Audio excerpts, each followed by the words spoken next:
Hello everyone, आज का topic है HBV means hepatitis B. Hepatitis B virus के बारे में आज हम बात करेंगे। तो डेफिनेशन है, hepatitis B is a DNA virus और double shield virus, replication in dense particles discovered by mister Blumberg in 1963।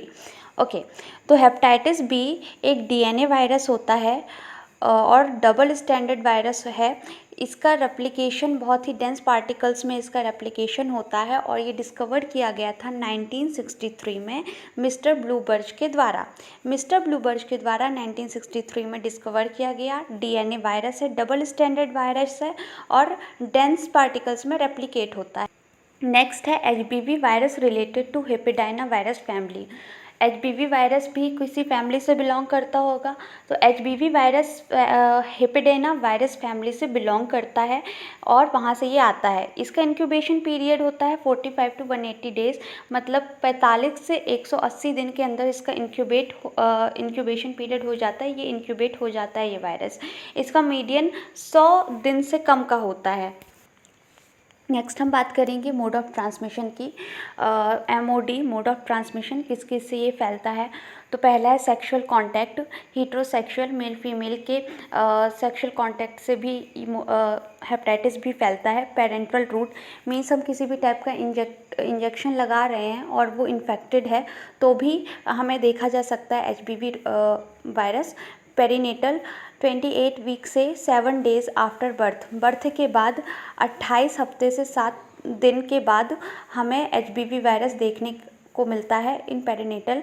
और ब्लड ट्रांसफ्यूजन की बात करें तो ये 2 टाइप के ब्लड ट्रांसफ्यूजन में देखने को मिलता है। फर्स्ट है ड्यूरिंग ब्लड ट्रांसफ्यूजन, जब हम ब्लड ट्रांसफ़र करते हैं, जब ब्लड हम पेशेंट को चढ़ाते हैं तो उसके दौरान जो वायरस होता है उसे हेपेटाइटिस बी वायरस कहते हैं। मींस ब्लड हम किसी पेशेंट को ब्लड मींस कोई पेशेंट आया है उसको हमें ब्लड ट्रांसफ़र करना है, हमने उसको ब्लड ट्रांसफ़र किया।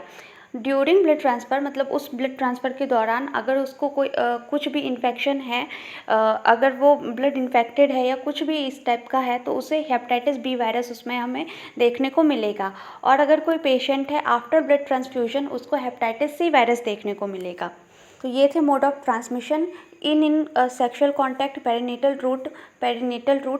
रूट और ब्लड ट्रांसफ्यूजन। इनके द्वारा हमें ये मोड ऑफ ट्रांसमिशन होते हैं, इनके द्वारा हमें एचबीवी वायरस देखने को मिलता है। नेक्स्ट हम बात करेंगे हाई रिस्क की, कि किन किन कारणों की वजह से ऐसे कौन कौन से कॉजेज़ होते हैं, हाई रिस्क होते हैं, जिनकी वजह से रिस्क होता है एचपीवी वायरस होने का। तो इसमें आता है कॉमर्शियल सेक्स वर्कर्स। जो भी कॉमर्शियल सेक्स वर्कर हैं उनके द्वारा भी या उनके अंदर हमें एचबीवी वायरस देखने को मिलता है। सर्जन जो होते हैं उनमें इन्फेक्शन होने के चांसेस होते हैं जिसकी वजह से हमें एचबीवी वायरस देखने को मिलेगा। सेम नर्सेज में भी चांसेस होते हैं और उनमें भी हमें ट्रीट करते समय हमें बहुत ही ध्यान रखना चाहिए पेशेंट और अपनी जो भी प्रोटेक्शन है उसका। लेबोरेटरी टेक्नीशियन जो होते हैं, जो लैब में काम कर रहे हैं, उनको भी रिस्क होता है एचपीवी वायरस का। Infant with hepatitis B mother, यहाँ पे मिसटाइप हो गया है, infant with hepatitis B mother. जो भी मदर जिसको हेपेटाइटिस बी है उसके बच्चे में भी हमें ये देखने को मिल सकता है। आईवी ड्रग यूज़र्स जो भी इंट्रावेनस ड्रग यूज़ कर रहे हैं उन्हें भी हमको देखने को मिलेगा। नेक्स्ट है, if the patient recover from hepatitis B it will never be again hepatitis B infection. Means कोई भी पेशेंट है उसको हेपेटाइटिस बी हुआ था, देन उसने अपना ट्रीटमेंट कराया, वो रिकवर हो गया, अब उसे कभी भी हेपेटाइटिस बी इन्फेक्शन नहीं होगा। तो ये था आज का वीडियो। पसंद आया तो लाइक शेयर एंड सब्सक्राइब कीजिएगा और बने रहिए आगे ऐसी वीडियो के साथ। Thank you.